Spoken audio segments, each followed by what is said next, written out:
El duende del monte es una mujer que tienta y distrae a los cazadores con sus encantos hasta hacerle perder el rumbo.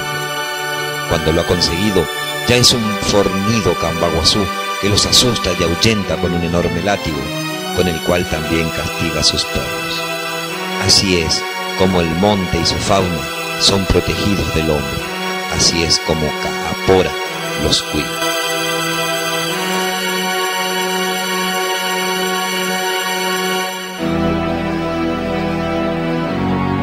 Oh,